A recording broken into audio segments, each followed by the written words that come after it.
दुनिया में कोरोना की हलाकत खेजियां, इंसानियत को बचाने के लिए इस चैलेंज का मुकाबला मिलकर करना होगा। पड़ोसी मुल्क समेत पूरी दुनिया में कोरोना मरीजों की सेहतयाबी के लिए दुआ कहूँ। वजीर आजम इमरान खान का कोरोना से लड़ते भारत के अवाम से इज़हार यकजहती। ट्वीट में कहा, वजीर खारजा शाह महमूद कुरैशी बोले, भारत में कोरोना से जानी नुकसान ने खित्ते को बुरी तरह मुतासर किया। इंसानी इशूज़ पर रद्द-ए-अमल सियासत से हटकर होना चाहिए। पाकिस्तान वबा से निपटने के लिए सार्क ममालिक के ताउन के लिए काम करता रहेगा।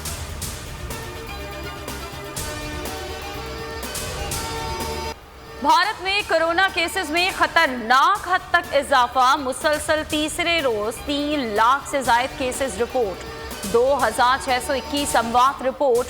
भारत में ट्रिपल म्यूटेंट वायरस की मौजूदगी ने सनसनी फैला दी। WHO ने भारत में कोरोना फैलाव रोकना मुश्किल करार दे दिया।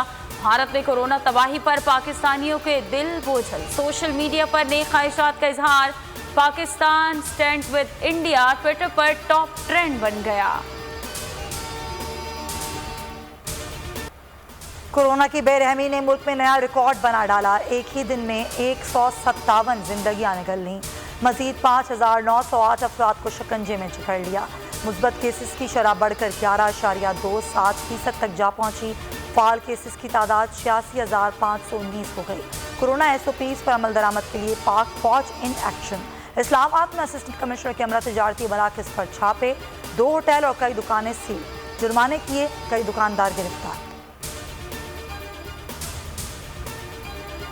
जिस मुल्क का वजीर आजम वायरस का शिकार होकर एहतियात न करे, उस मुल्क में आम आदमी कैसे SOPs का ख्याल करेगा। बिलावल भुट्टो की तनकीद। कहा, नाअहल, नालायक और सिलेक्टेड हुक्मरान की गलत हिकमत अमली के बायस कोरोना की तीसरी लहर बेकाबू हो रही है। इमरान खान को कोरोना वायरस रिलीफ फंड के एक रुपए का हिसाब देना होगा।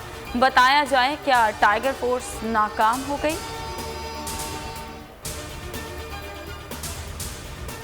बिलावल भुट्टो की कोरोना पर नादान सियासत शर्मनाक हरकत है। पूरी दुनिया में कोरोना फिर से फैल रहा है। India, France, Iran, America, Spain में सबसे ज़्यादा मुस्बत केसेस हुए। इसी वजह से हमें पख्तूनख्वा पंजाब हुकूमत है क्या? अभी चंद हफ्ते पहले पूरे पाकिस्तान के मुस्बत केसेस में 40% कराची से थे। तब आप कहाँ थे? शहबाज गिल का ट्वीट। असद उमर कहते हैं, 60 से 64 साल के अफराद के लिए वैक्सीनेशन इतवार से होगी। 65 साल और ज़्यादा उम्र के लिए वैक्सीनेशन पहले ही शुरू हो चुकी है। वैक्सीनेशन सेंटर इतवार को खुले रहेंगे। मौजूदा संगीन हालात में अपनी और अपने प्यारों की जिंदगियों को महफूज बनाएं। अल्लाह ताला पूरी कौम और इंसानियत पर रहम फरमाए। इन मुश्किल दिनों से निजात दे। अपोजिशन लीडर शहबाज शरीफ की अपील। कहा, अल्लाह ताला का जितना शुक्र अदा करें कम है। उसने एक बार फिर सुरखरू किया। मुखलिस नजरियाती और वफादार साथियों का साथ मिला। कोरोना की हलाकत ख़ेज़ी कमी होने पर सबसे मुलाकात का मुंतज़िर हुई। सियासी मुहाज पर मरियम नवाज एक बार फिर सरगर्म। NA-249 पर मिफ्ता इस्माइल की ज़िमनी इलेक्शन की मुहिम चलाने के लिए आज 2 रोज़ा दौरे पर कराची पहुंचेंगी। आज शाम 6 बजे शहर कायद आएंगी। ज़िमनी इंतखाब 29 अप्रैल को होगा।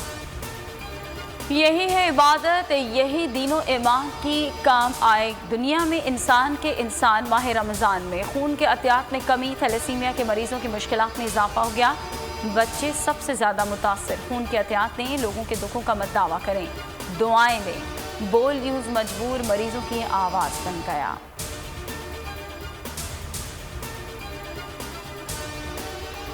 और इफ्तार में कोई समोसों का शौकीन तो कोई पकौड़ों का दीवाना, मगर पेशावर वालों का इफ्तार दस्तरखान चटखारेदार और मुरब्बों के बगैर अधूरा। कदीम बाजारों में माह रमज़ान की मुनासबत से अचार मुरब्बे का एहतमाम मामूल।